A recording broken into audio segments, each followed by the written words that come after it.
excuse me natalo nga ako sa senador, pero mas maraming mamboto ko kaysa sa kanya. Pero huwag natin kalimutan, attorney, nung panahon na ikaw ay nakiusap sa Amerika na sana hindi nyo hulihin si PBBM. Hindi ako nakiusap. Ang warning ko, kinakailangan kumuha ng suggestion galing sa State Department na siya ay entitled to immunity kasi wala pang Supreme Court, wala pang desisyon ng Korte Suprema ng Amerika.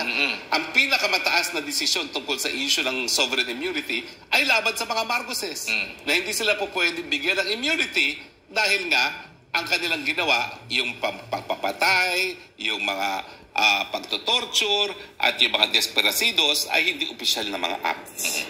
So only official acts are entitled to sovereign immunity. So hindi sakop ng immunity ng sovereign. So sabi ko, naku pwede kayong ipa-aresto ng Honolulu Court dahil nga dito sa civil contempt neto na dapat bayaran niya dahil hindi niya sinasabi kung nasaan yung kanyang mga nakaw na tagong yaman sa Amerika. Yan po ay matter of fact, hindi po tayo nag-iimbento. Sabi nga dito, attorney, may secret agreement ba nangyari? Yan nga ang ating gustong malaman Kasi itong gobyernong ito, ano yun? I'm horrified by this gentleman's agreement which was kept secret. Hello! Hindi ka lang nagbabasa ng dyaryo kung ano siguro ginagawa mo, kung ano sinisingot mo.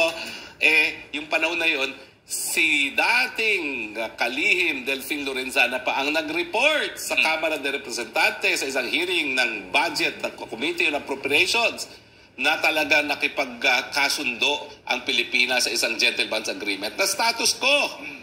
So ano ginagawa mo noon? Nagkauka ko yun ng mga ginagawa mo ng mga panahon na yun. Hindi ka nagbabasa ng dyaryo, O doon senador ata siya noon, noong 2012. No? Kasi nung pinanood ko muli yung video ni JPE na talagang siya nagtalumpate laban sa mga kabalastugang ginawa ni Trillanes, nandoon ang PBBM.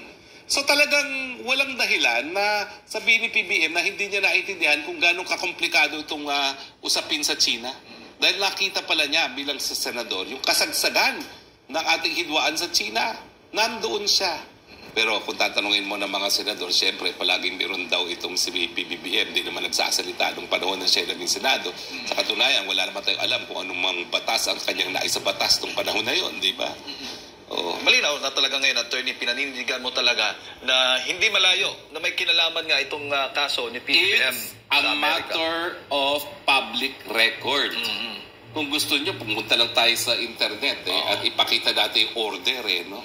Nang makita nyo na nagtatago rin itong si PBBM sa Amerika. Kaya lang, dahil nga siguro dun sa sinunod nilang aking rekomendasyon na kumuha ng suhestyon, dahil siya ay presidente ngayon, binibigyan siya ng immunity habang siya ay presidente.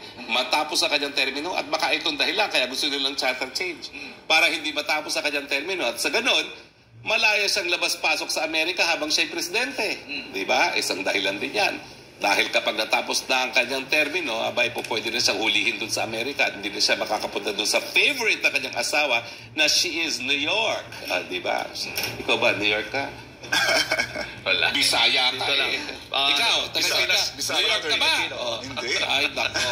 Manigas kayo. There's hindi no kayo place New like York home. type. New York type daw siya. Attorney, ito, papakita lang natin ito.